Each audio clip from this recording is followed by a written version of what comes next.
أعوذ بالله من الشيطان الرجيم. بسم الله الرحمن الرحيم. أستغفر الله سبحان الله والحمد لله ولا إله إلا الله. الله أكبر ولا حول ولا قوة إلا بالله العلي العظيم. عدد خلقه ورضا نفسه وزنة عرشه ومداد كلماته. اللهم صل على سيدنا محمد الشفيع المشفع خير خلق الله وعلى الأنبياء والمرسلين وآلهم وصحبهم أهل الله. أدوك فون atọrọ kí Ọlọ́run àti gẹrẹ fanabi Muhammad sallallahu alaihi wasallam, kí ìkẹrẹ kó kárí gbogbo àwọn sahaba, kó kárí gbogbo àwọn afẹ́sìn, àwọn tí wọ́n ti lọ bá Ọlọ́run àtàwọn tí ń bẹ láyé, kó kárí àwọn tó bí wa. La ilaha illallah. Àkí gbogbo àwa tí a ń gbọ́ ara wa ọkùnrin obìnrin pé assalamu alaikum wa rahmatullahi wa barakatuhu. Ọba dáadáa tí ó ní kí jímọ̀ tèmi ó tún ṣojú wa, ọlọ́mọṣẹ́ àjá ṣe ọ̀pọ̀lọpọ̀ jímọ̀ láyé o, nínú Islam, nínú iman, ọlá Muhammad Rasulullah, ọlá sallallahu alaihi wasallam. Èyí tí a mú délé ní láti fi tara wa jí, láti fi dára wa padà sọ́dọ̀ Ọlọ́run, láti fi gáìdì ara wa lójú ọ̀nà Ọlọ́run táàrin, ń pé ká má bá ṣìnà, ká má bá ṣì ẹsẹ̀ gbé, ká lè já síbi tá ń lọ, ká lè kọlu ìyọ́nú Ọlọ́run. Òun ni ọ̀rọ̀ rìbá, àjàkálẹ̀ àrùn tí ó ti kálẹ̀ gbogbo ayé, tá Nábì sallallahu alaihi wasallam tó ti sọ fún wa pé tó bá dìgbẹ̀yìn ayé bọ́rọ̀ rìbó ti padà rí nìí. Yọ kálé, yọ kako, yọ dọ́dọ̀ ọmọdé, yọ dọ́dọ̀ àgbà, kò sẹ́ni tí ó fẹ́ múrí bọ́ níbẹ̀. Ẹni tó bá lóhun ó jẹ rìbá rí, yọ dẹ̀ máa fa òórùn rìbá, yọ máa fa eruku rẹ̀ símú, gẹ́gẹ́ bá Nábì sallallahu alaihi wasallam ṣe sọ. Ní tí ó jẹ́ àmọ́ stress ọ̀rọ̀ rìbá, òun ni pé ìkan gbòógì nínú àwọn al-mubiqatu sab'a, àwọn nǹkan tó tóbi jù nínú ẹ̀ṣẹ̀, àwọn ẹ̀ṣẹ̀ tó ga jù, tọ́ra àwọn ẹ̀ṣẹ̀ jura wọn lọ, bí n tá ń ṣe tá a fi rí ọ̀nà Ọlọ́run ti jura wọn lọ, bẹ́ẹ̀ náà ni tá a ṣe tá a fi rí bínú Ọlọ́run ṣàgbára wọn.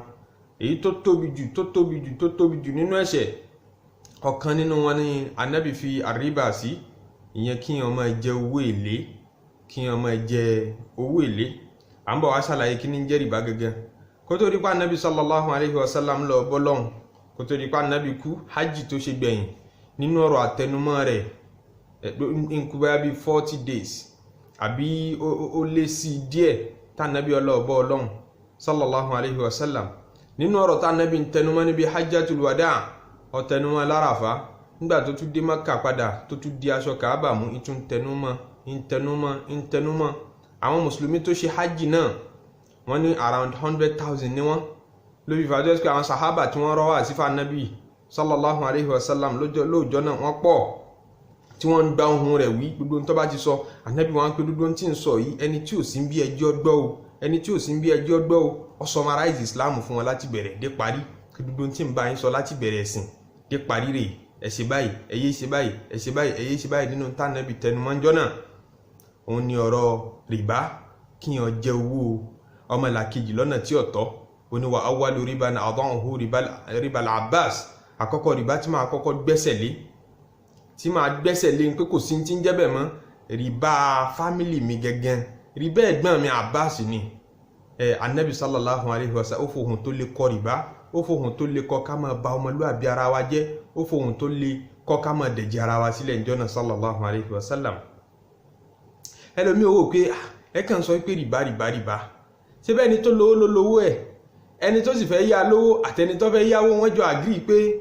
ń bá ti yáwó lọ́wọ́ rẹ, ó fẹ́ yẹ báyìí dá padà, yá 1 million kó bá mi dá 1.1 million padà, yá 1 million kó bá ń dá 1.2 million padà. Ó tẹ́ni tó lówó lọ́rùn, ẹni tó fẹ́ yáwó náà ó tẹ́wọn náà lọ́rùn. Kí n problem ti yín nígbà tí ẹ ṣáà ṣe ipò lọ́wọ́ gba owó lọ́dọ̀ tí tẹ́ ẹ bá ti lọ́yàn lọ́wọ́ gba owó, ẹ tí jẹ̀bi. Tẹ́ ẹ bá ti tọwọ́ bá pò alápò kẹ́ yọ owó jáde lọ́dọ̀ tí ẹ ní issue, ẹ lù yẹn jìbìtì. Yóò ní ṣe mo lu jìbìtì ní, ṣe bẹ́ẹ̀ mi àti ẹ̀ lájọ mutually agree. Bẹ́ẹ̀ náà lẹ́ni tó fẹ́ ta tẹ́tẹ́, òun náà ní bẹ́ẹ̀ mi máa lù sí owó mi, ìyẹn ṣe wá kan ẹ̀sìn.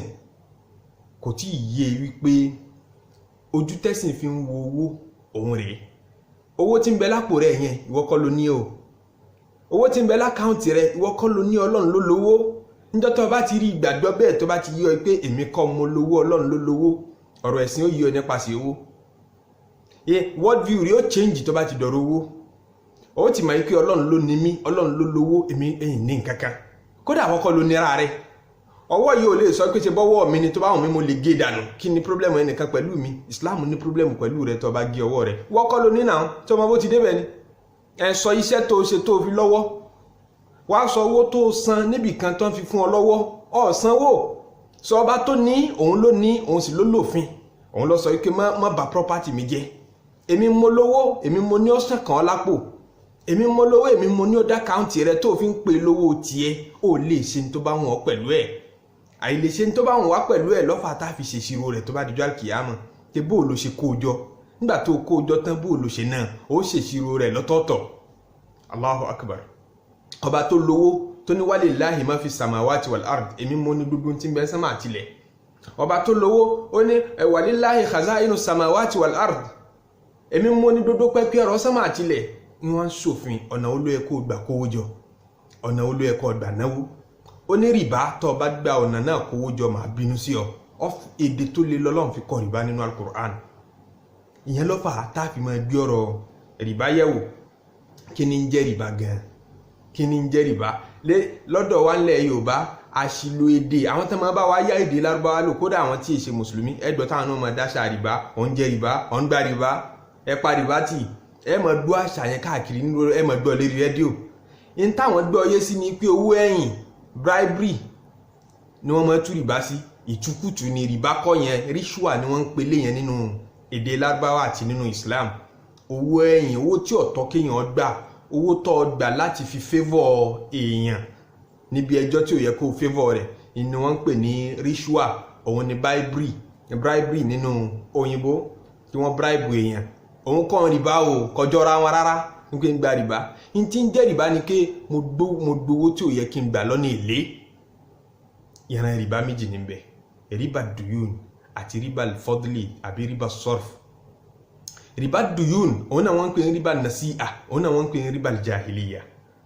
Òun ní rìbá kí n yá olówó kó bá mélé wa, àwọn olówó èlé tí Yorùbá máa ń pè ní olówó èlé, ìyẹn ní ń jẹ́ rìbá. Ìyẹn gangan ni Kùránì ń tẹnu mọ́jú àtẹlẹ́kejì ẹ̀ tá ń pè ní rìbá fadl. Kí n gbowó fún ọ pé 1 million rẹ̀ lọ́ọ́ fi ṣèyàwó fọ́mọ,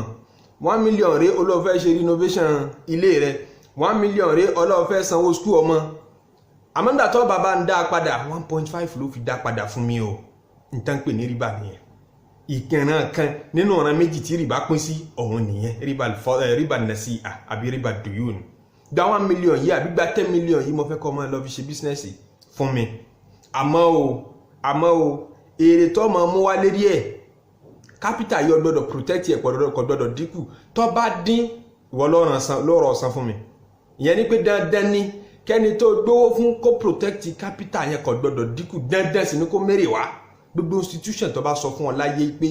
mú 10 million naira wá, mú 1 million naira wá, kódà mú 500,000 wá, kódà mú 100,000 wá kó wá fi invest, àmọ́ o capital rẹ̀ wà guaranteed o, nǹkan kan ò ní ṣòwò rẹ̀ o. Gbogbo bọ́rọ̀ bá ṣe rí àdáwò rẹ̀ padà fún ọ. Àwọn ọba incur loss, àwọn ọba agree profit, àwọn dáwò rẹ̀ padà fún ọ. Wọ́n bá ti guarantee capital, ó ti di gbèsè, ọ̀yá wọn lówó ni effectively. Whatever language tẹ́ bá fi agree láàrin ara yín, ẹ bá pè ní business, ẹ bá pè ní investment, ẹ̀ ń yára yín lówó ni. Tán bá ti guarantee capital fún ọ, tán bá ti sọ pé dandan ni káwọn dá capital yìí padà, àwọn jèrè o àwọn ò jèrè o, dandan ni káwọn dáwò rẹ̀ padà fún ọ, ọ̀yá wọn lówó ni nínú ẹ̀sìn, nínú àgbọ́yé ẹ̀sìn. Tó bá ti wá yá wọn lówó bẹ́ẹ̀ kò tọ́ fún ọ kó gba èlé, wọn gbọ́dọ̀ promise rẹ ní profit kankan.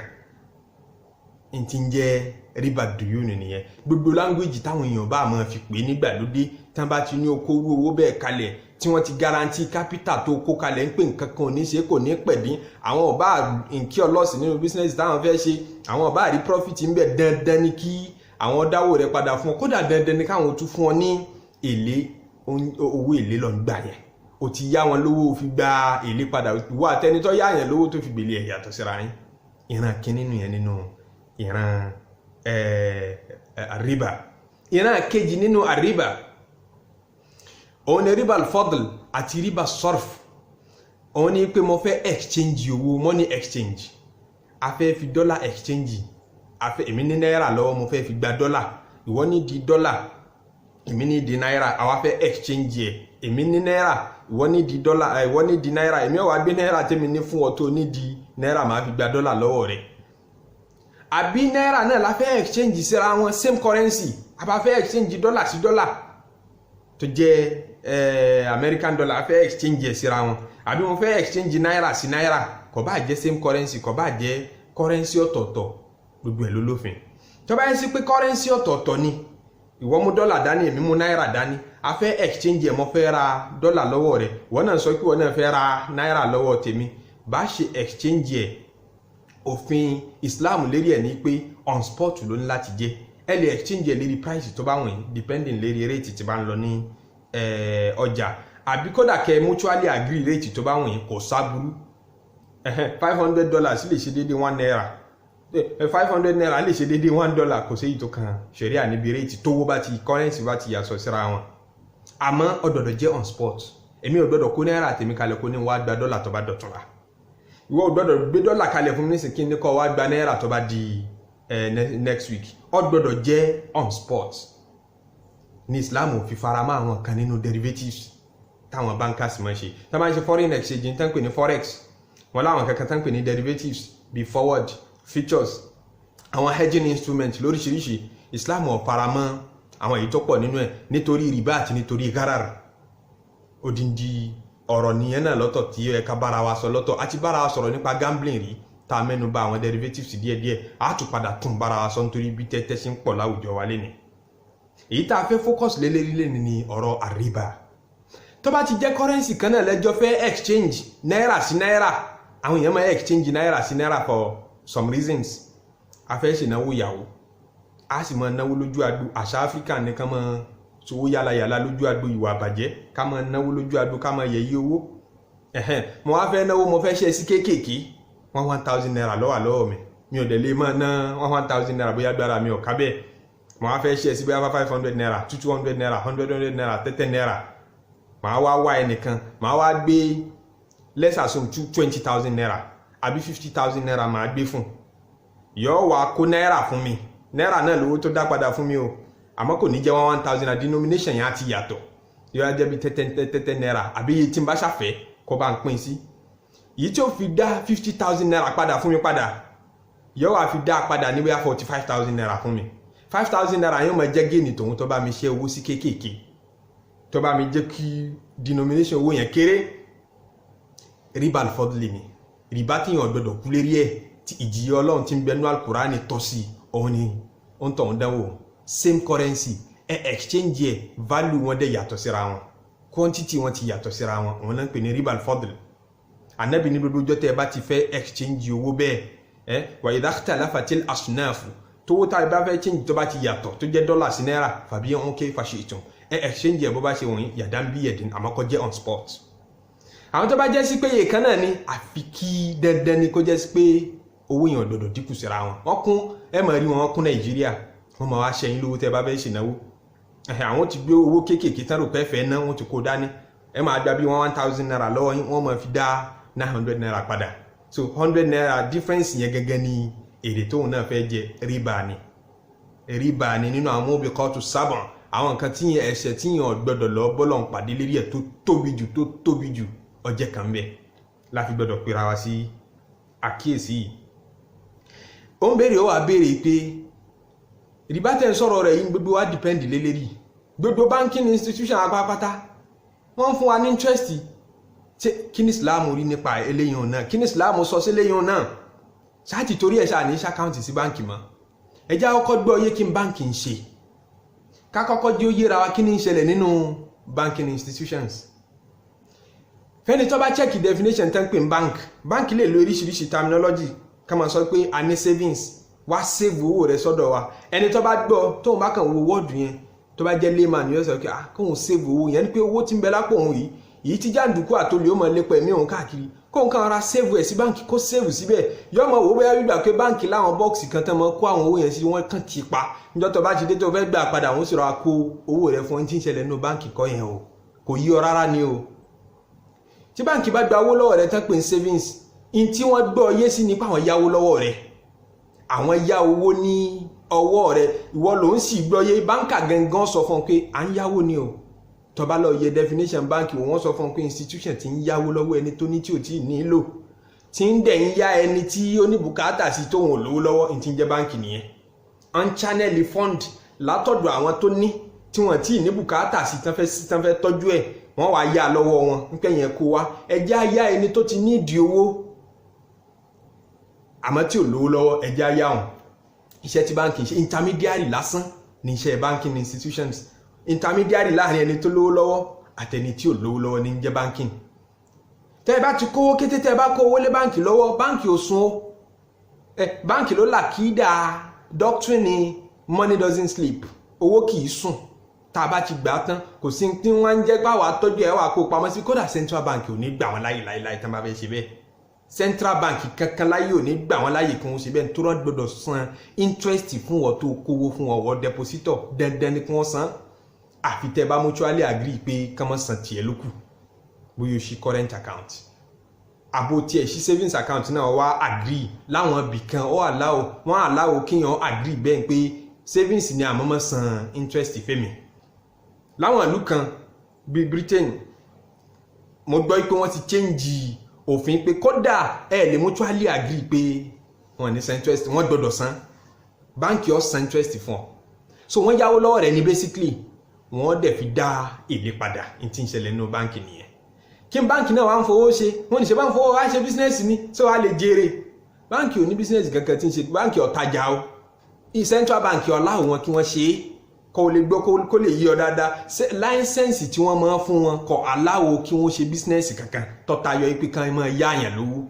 So bísínẹ́sì irú ọ̀nà tán fi gbà lọ́wọ́ rẹ tí wọ́n náà fi gbèlé yẹn làwọn náà fi ń yá ẹlòmíì tán fi ń gbèlé intense ojú bẹ́ẹ̀ lọ. Àfàwọn nǹkan kéékèèké bí foreign exchange kan máa exchange owó ìyẹn ni wọ́n attach mọ́ iṣẹ́ banking.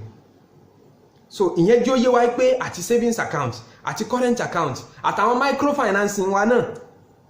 à ń lọ yáwó ń bẹ̀ ni à ń yá wọn lówó ni.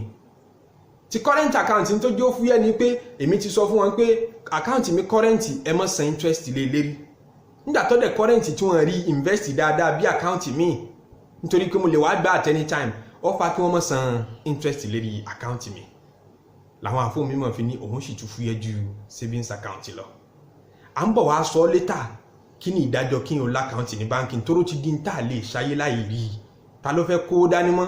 kò séèvù kí làwọn mímọ̀ ìgbàlódé sọ lérí ẹ̀ à ń bọ̀ wá sọ. Àmọ́ kí ni ń jẹ́ báńkì fẹ́ni tí bá ń ṣì gbọ́yé tí ń ṣe bí báńkì ń fowó wá ṣe bísínẹ́sì tán ṣe náà ni pé wọ́n ń yá wọn èèyàn lówó èlé wọ́n dẹ̀ fi ń gbèlé kò jù bẹ́ẹ̀ lọ. main business wọn core business tí báńkì ń ṣe náà nìyẹn ní tí wọ́n train wọn fún náà nìyẹn láìsẹ̀nsì tán fún wọn náà nìyẹn. Ibi tá a lò gbàdé nìyẹn rìbá ti wà everywhere.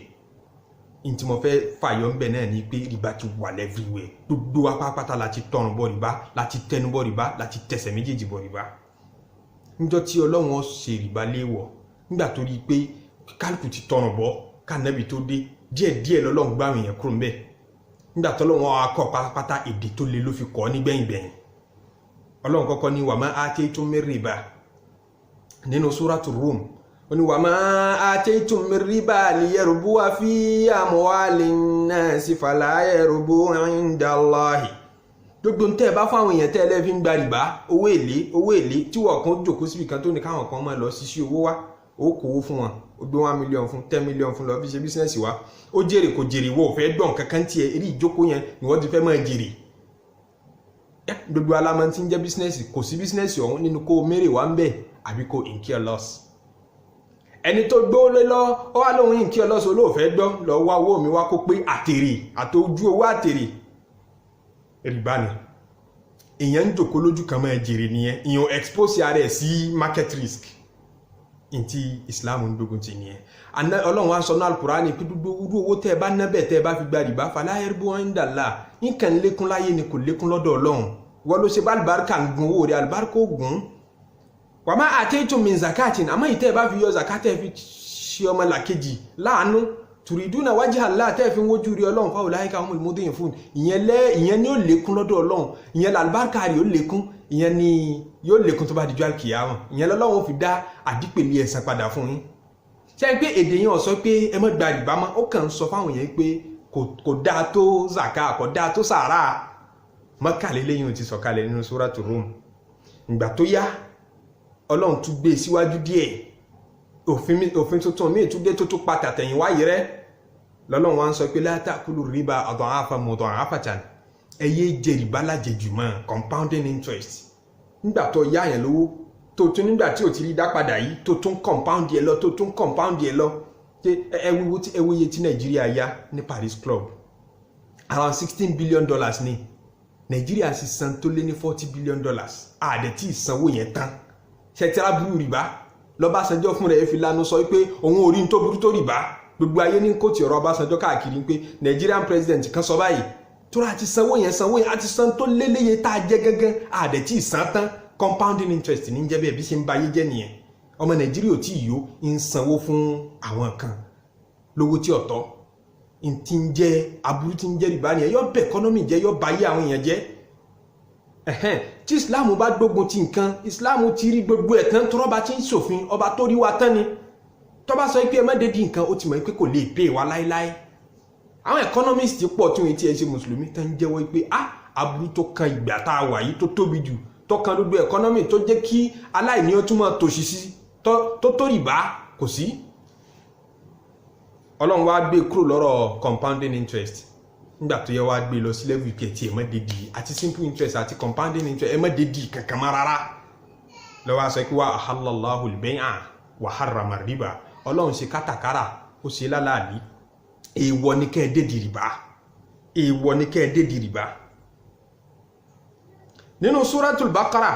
náà lọ́lọ́run ti ń sọ pé tó bá dijọ́ alkiyama gbogbo àwọn tí wọ́n máa jẹ rìbá la yaqumuna illa kama yaqumu alladhi yatakhabbathu shaytanu min al-mas tó bá lábàá gbé wọn dìde ìgbé dìde táfìrà wọn láre lágbé wọn dìde.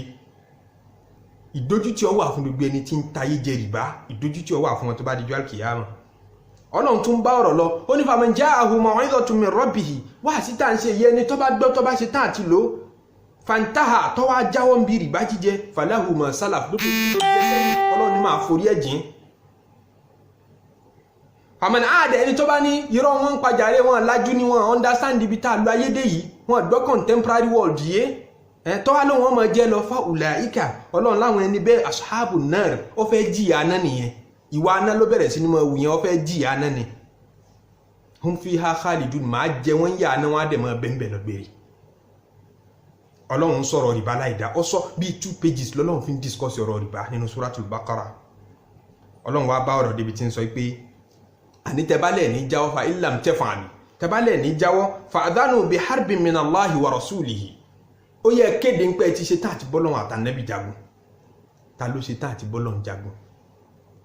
wala ya'lamu junuda rabbika illa hu kò sẹ́ni tó mọ ọmọ ogun Ọlọ́run àfọlọ́run fún rẹ̀ Ọlọ́run a máa rán atẹ́gùn ní sí ogun àìmọye ìjọ lọ́lọ́run fatẹ́gùn parẹ́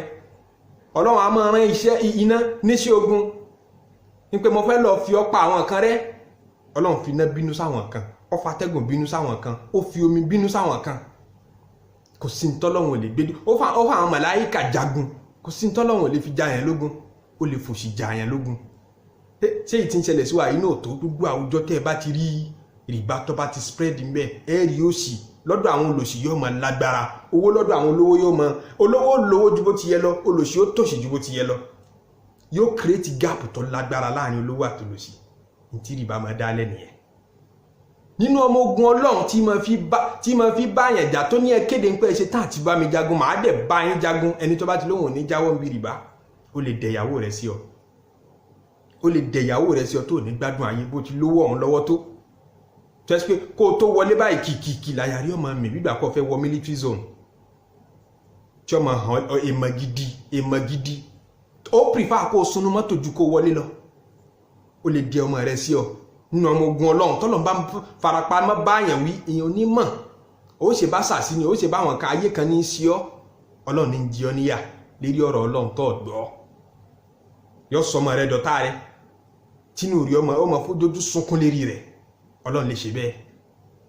Ọlọ́run lè di àwọn kan sí ọkàn máa bọ̀ ló kọjẹ́ tó ní tó ṣe sí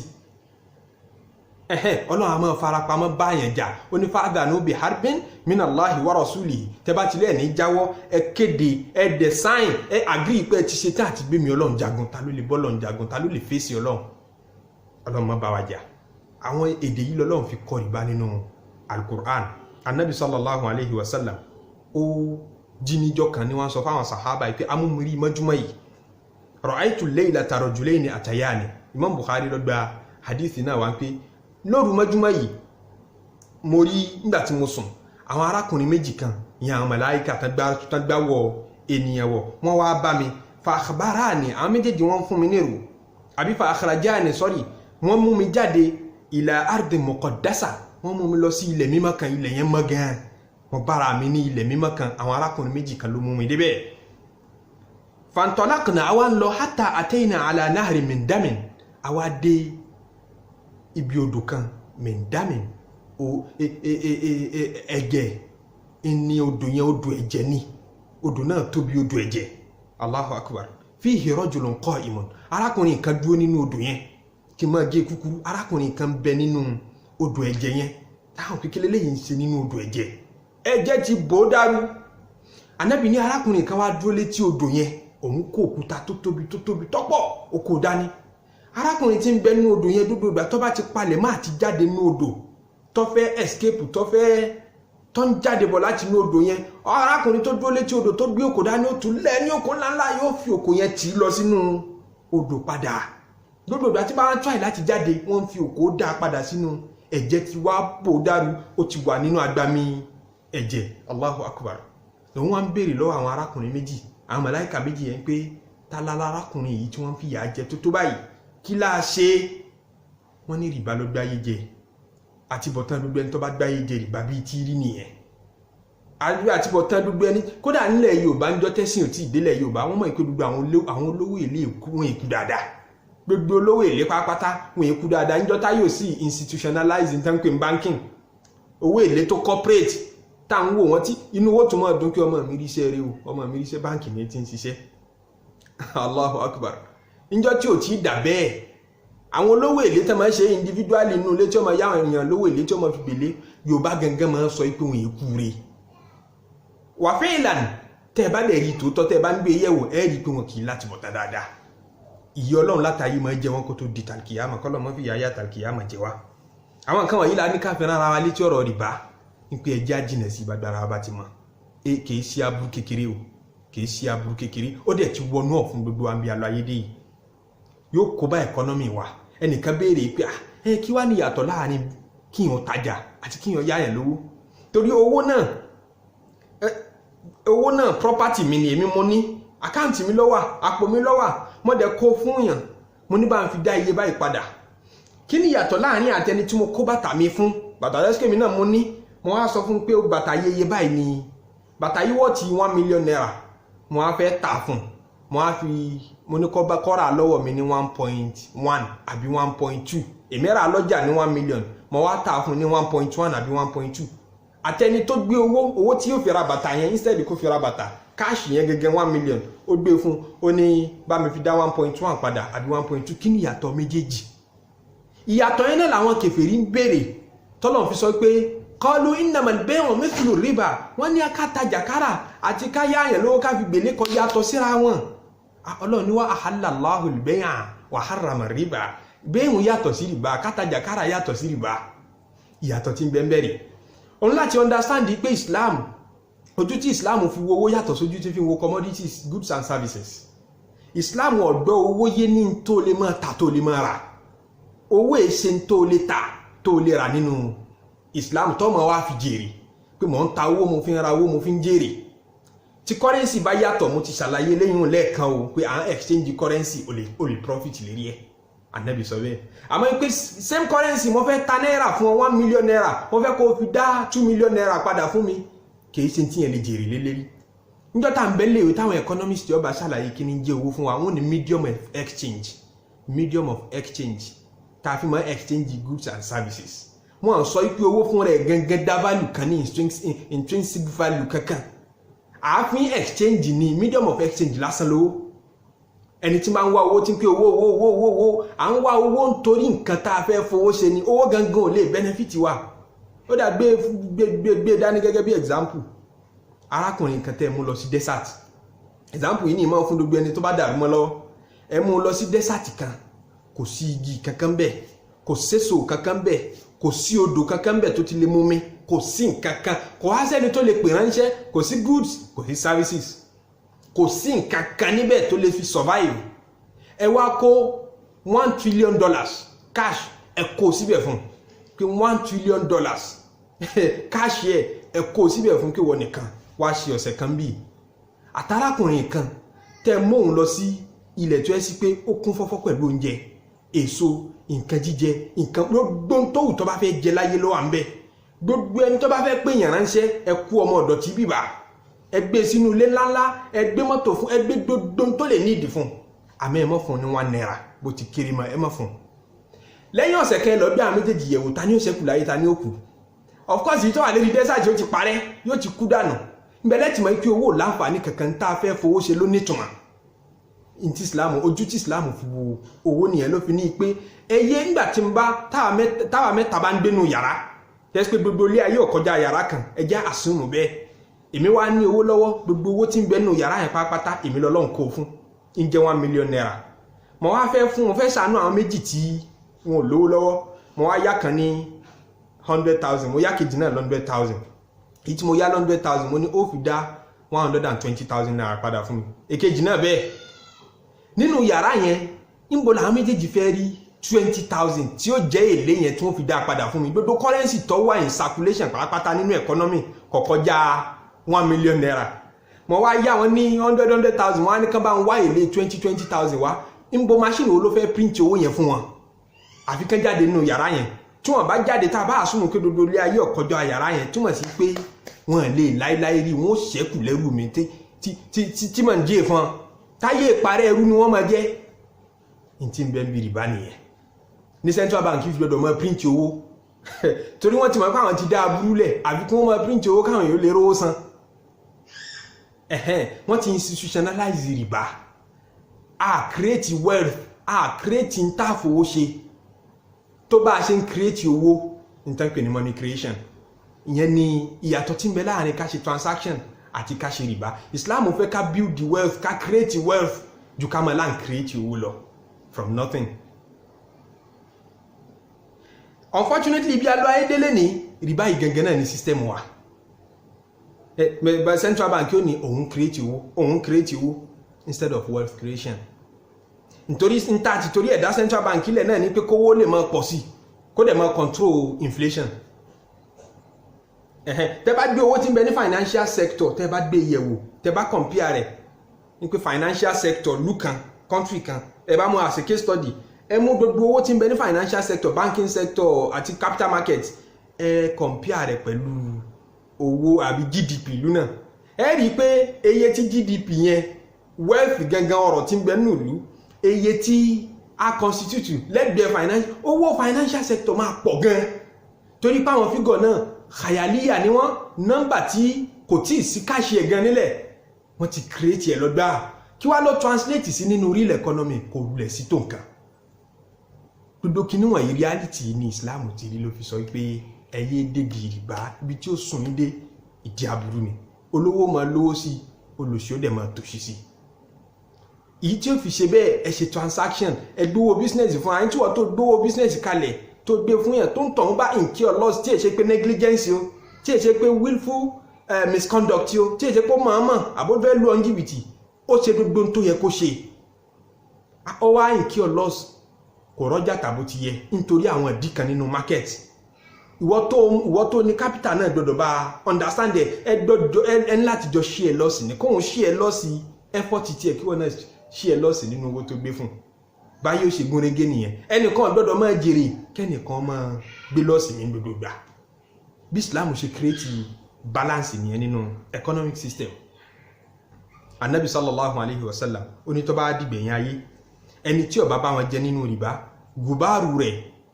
èéfẹ́ wọn ṣe ń pè eruku rìbá yóò dẹ̀ fẹ́ sí nímú tálẹ́kù rìbá ò fẹ́ sí mú nínú gbogbo àwọn currency tá à ń kó káàkiri gbogbo owó náírà owó nǹkan kan tá à ń ná àti dọ́là rìbá wọn fi create ẹ̀ rìbá wọn fi print ẹ̀ kò sẹ́ni tí ò ṣí ẹ̀ ń bẹ̀ ẹni tí ó náà èmi ò gba rìbá ìjẹ́ kódà tí báńkì bá sẹ́ndì aláti interest sí mi mo wọ́n lọ yọ́lẹ̀ kan náà máa lọ fi ṣe sàárà ni ó ṣe é dáa tòótọ́ àmọ́ atẹ́gùn rẹ̀ ń fẹ́ sí wọn náà mọ́ Ànábì ní tó bá ti dìgbẹ̀yìn ayé ẹni tí ó bá jẹ nínú rìbá tí ó bá bá wọn pín nínú rìbá gùbáàrù rẹ̀ èéfẹ́ eruku rẹ̀ Abu Dawud lọ́gbà hadisi náà wá yóò dẹ̀ fẹ́ sí nínú yóò fẹ́ sí mú kọ́lọ́mọ́sà foríjì gbogbo wa nítorí pé bí wọ́n ṣe institutionalize ẹ̀ tí wọ́n ṣe design economy wa ní pé rìbá ni ó máa fi work, rìbá gangan ni ó máa fi work. Wọ́n pè kankan ní government bond tí central bank bá ti issue rẹ̀, gbogbo àwọn báńkì wa pátápátá ṣe commercial bank wọ́n máa rà. Òun náà fi ń control money circulation ní tán pè ní monetary policy, tí wọ́n bá fẹ́ kí owó pọ̀ nínú circulation àti tí wọ́n bá fẹ́ kó owó dínkù depending lórí kí ni inflation sọ. Tí central bank bá fẹ́ control rẹ̀, àwọn nǹkan tí wọ́n lò ní rìbá ni wọ́n yá commercial bank, central bank yóò yá commercial bank lówó, yóò gba rìbá. Government fúnra ẹ̀ náà ń yáwó, gbogbo facilities tí wọ́n ń ṣe fún wa àti bridge nǹkankan wọ́n ń yáwó rìbá ṣe é. Táwa ni ó benefit ń bí rìbá nù wa, ta ni ọmọ ẹgbẹ́, ta ni ọmọ sùn, ta ni ọmọ jí nínú rìbá nù wa. Kọ́lọ́n foríjì wa, kọ́lọ́n ládùúgbò ìpè tọ́lọ́n ṣẹ́yìn pé wọn ò fẹ́ rí rìbá, wọn ò fẹ́ gbọ́ rìbá, gbogbo wa là ń gbé nínú ẹ̀. Àwọn Christian àwọn sọ pé ẹ̀wẹ̀ mẹ́jẹ dára láàmú, ó dẹ̀rọ àwọn lọ́rùn púpọ̀ láti tètè change tí bá ń bẹ nínú ìwé wọn. Wọ́n máa change ẹ̀ ni wọ́n máa edit ìwé wọn kó wa. Àwọn mùsùlùmí là lè edit Quran pé tọ́lọ́n bá sọ bó ṣe rí nìyẹn, kódà bá àti ìlú bó ṣe rí nìyẹn. Àwọn ní pé Ọlọ́run ò tako rìbá, àwọn company nǹkan fi ń ṣe business nǹkan kan rìbá kọ́ lélẹ́yìn tó bá jẹ́ pé ńlọ fi ṣe business ni individual wọn lọ́lọ́run tako. Níbo lọ́lọ́run ti sọ bẹ́ẹ̀? Níbo lọ́lọ́run wọn ti sọ bẹ́ẹ̀? Kò rọrùn fún àwọn mùsùlùmí ká kúrò mọ́ Ọlọ́run, kò rọrùn fún alákàtí ká change ní tọ́lọ́run bá sọ. Ìyẹn ló fà á tá a fi ń pera wa sákìyèsí ìpè ẹja máa tají, ẹja máa wá alternative, kájọ máa ṣiṣẹ́ lérí alternative pé kí ló lè solve problem yìí, bó làwa mùsùlùmí ó ṣe solve ẹ̀. Torí pé wọ́n ti design ayé, ó tiẹ̀ táwọn tán gbé west, bó lẹ ṣe fẹ́ live láì gba mortgage, ẹ gba lónìí lé, tẹ̀ bá gbà bóyá rent lé tẹ́ fi kú ni. Kí ni Islam sọ pa gbogbo kìíní yìí? Then alternative solution ló yẹ ká máa wá fún gbogbo kìíní wọ̀nyí. Ẹjá tara jí ká lè mọ̀ pé àìsàn bẹ lára wa, tó láwọn kan ká ṣàìsàn rárá, àwọn gbà pé bó ti yẹ ká live náà là live yìí. Ẹjá sensitize ara wa ká lè mọ̀ pé problem ń bẹ. Àwọn àfọwọ́ mímọ̀ sọ pé ká ṣí account sí bank, ìtọ́dájú ni kò ṣí current account tí wọ́n ní máa san interest fún. Ìyẹn náà perfect o, torí owó tó yá wọn ní tán fowó yẹn ṣe ní pé wọ́n yá wọn yẹn wọ́n fi ń gbowó èlé. Nípò tí ẹ̀ràn ọlọ́wọ́ lérí ìbàjẹ́ yẹn náà odindi ni. Àmọ́ yẹn sì tún fúyẹ́, ìwọ tó bá ní savings account tán bá ń san interest fún ọ, lọ gbà á lẹ́ẹ̀kan náà kọ́ ọmọ lọ fi ṣe sàárà. Sàárà yẹn gan kìí ṣe sàárà ń pò níládá ń pò ló ń ṣe sàárà, torí owó rẹ kọ́ lówó yẹn. Wọ́n ní kọ́ ọmọ fi ilẹ̀ síbẹ̀, àwọn kan ní o fi ilẹ̀ síbẹ̀ nítorí wọ́n kọ́ lo lówó yẹn, kí lọ fẹ́ mówó lápò alápò lọ fi ṣe sàárà sí, kìí wulẹ̀ ṣòwò rẹ tẹ́lẹ̀ náà. So ìtàwọn mímọ̀ sọ ni pé yọ owó yẹn lákàùntì, tó bá jẹ́ àwọn owó kéékèèké náà ní interest tán mọ́ fáwọn èèyàn. Bá jẹ́ tálíkà bíi tèmi o, interest kéékèèké náà ní yọ, má jẹ́ kí nǹkan kékeré gba àárín wa àtọ́lọ́wọ́n bá rú, lọ fi ṣe sàárà fún aláìní àbí aláìríjẹ kan. Ìyẹn ni àwọn àfọ mímọ̀ sọ nípa